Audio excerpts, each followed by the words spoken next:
Ralinvi, c'est le nom de ce petit insecte qui crée la psychose au sein des populations dans certains quartiers et villages périphériques situés sur le littoral, à l'est de Lomé, notamment à Baguida, à Vepozo, à Goreke, Devego et bien d'autres encore, par sa piqûre qui provoque des démangeaisons sur le corps de ses victimes. Le phénomène perdure plus de 5 ans déjà avec pour conséquence première le ralentissement des activités économiques dans ces localités, dû essentiellement au déplacement permanent des familles qui sont obligées d'adopter des mesures de précaution quotidiennes plutôt embêtantes pour se protéger de l'insecte. On se protège avec la fumée ou soit avec le spiral anti-moustico, l'anti-moustique, pour pouvoir vivre à l'extérieur.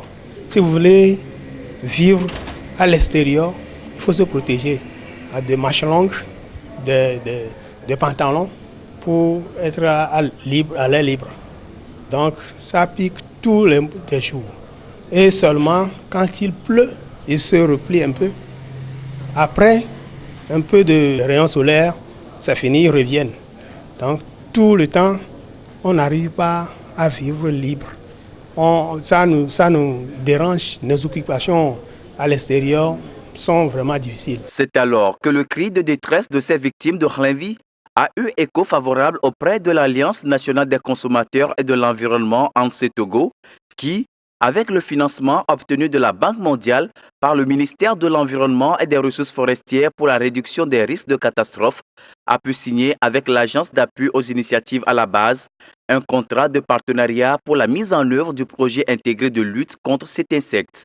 Une mission d'étude et d'identification du dit insecte a donc été menée afin de proposer des plans de riposte concrets. Ralinvi, c'est un insecte hématophage qui pique et qui fait des dommages sur le corps de ceux qui sont piqués. Et donc nous avons mené notre étude pour caractériser cet insecte. Et donc à la suite de la recherche, nous avons trouvé que c'est un culcoïde qui vient de l'affluent du fleuve Zio. Et donc cet insecte se reproduit là et sort piquer les communautés dans leur ménage. Et donc on le retrouve le plus souvent au lever du soleil et dans l'après-midi il disparaît. L'insecte, quand il vous pique, vous avez un bouton sur le corps, la piqûre est douloureuse et ça entraîne des grattages.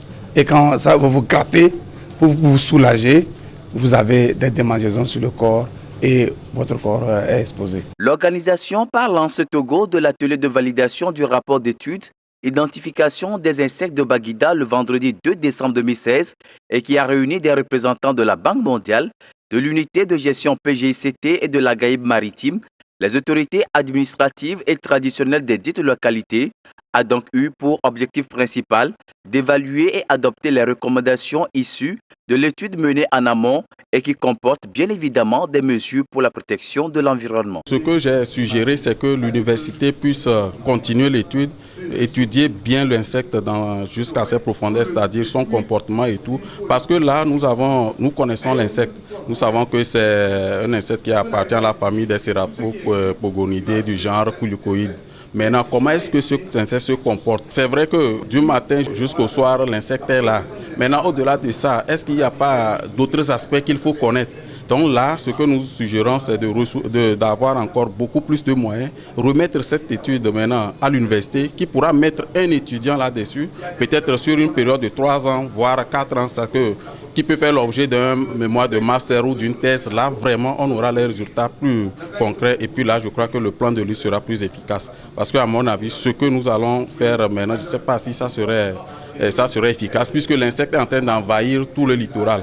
Au début, on n'avait que 9 villages, mais aujourd'hui, quand tu prends tout le littoral, même jusqu'à Anfouin, à Clacou, même juste à côté à Gouel, l'insecte est là. Donc je crois que vraiment l'étude doit se poursuivre. Les universitaires doivent vraiment nous aider à étudier l'insecte dans toutes ses caractéristiques. Par rapport à la lutte chimique, c'est elle qui est, disons, retenue pour l'instant et c'est ce que nous allons plutôt adopter. Mais on va utiliser maintenant les produits qui sont homologués par l'OMS et puis le ministère de la Santé, c'est-à-dire que les lois en rigueur au Togo. Nous demandons aux autorités de faire tout leur possible, tout faire pour pouvoir nous éradiquer cet insecte qui nous gêne.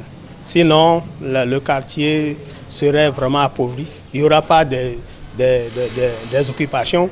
Les gens ont quitté le quartier, si bien que les activités économiques sont déjà ralenties. Aussi bien pour le directeur exécutif de l'ANSEE Togo que pour les autorités traditionnelles des milieux touchés par cet insecte envahisseur, le temps est pressant pour un plan d'action rapide, efficace et approprié afin d'éradiquer ce fléau qui n'a que trop duré.